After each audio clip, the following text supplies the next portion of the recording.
আমার আব্বাজান আমাদেরকে একটা সম্পদ দিয়েছেন, তার নাম খাজা আমার শম্ভুগঞ্জ রহমাতুল্লাহ আলাইহি। কুল কায়নাতের মানুষ যদি আমাকে সারা জীবন পাগল বলে, যে এটা জাহান্নামী হয়ে গেছে, বেদাতি হয়ে গেছে, যা কিছু বলুক, কিন্তু আপনারা দোয়া করবেন যে আমাদের পরিবারটা, তাদেরকে যেন আল্লাহ পাক মৃত্যুর আগ মুহূর্ত পর্যন্ত শম্ভুগঞ্জের নাম বলতে বলতে যেন আমরা থাকতে পারি। শুধু এতটুকু দোয়া করবেন। দুনিয়ার মানুষ কি বলে না বলে দেখার কোনো বিষয় না। আমি দেখেছি তাদের চরিত্রের মতো এত সুন্দর চরিত্র আমি আর কাউকে পাই নাই।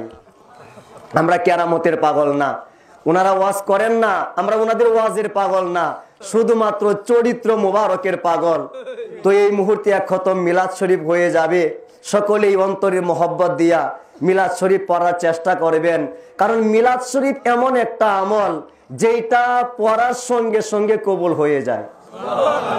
শুধু এই মিলাদ কবুল হয় না, মিলাদের আগে এবং পরে যদি অন্য কোনো আমল করা হয়, তাহলে এই মিলাদ শরীফের ওসিলায়, দরুদ শরীফের ওসিলায় আল্লাহ পাক আগের এবং পরের সমস্ত আমলগুলা কবুল করে নেন। তো এখন মিলাদ শরীফ হবে, চলুন আমরা একটা তাকবীর ধরি সর্বশেষ।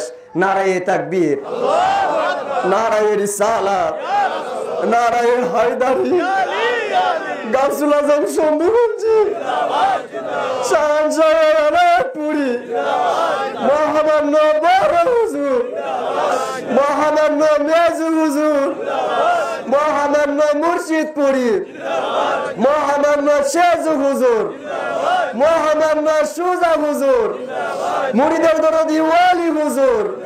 নারায়ে তাকবীর, নারায়ে রিসালাত।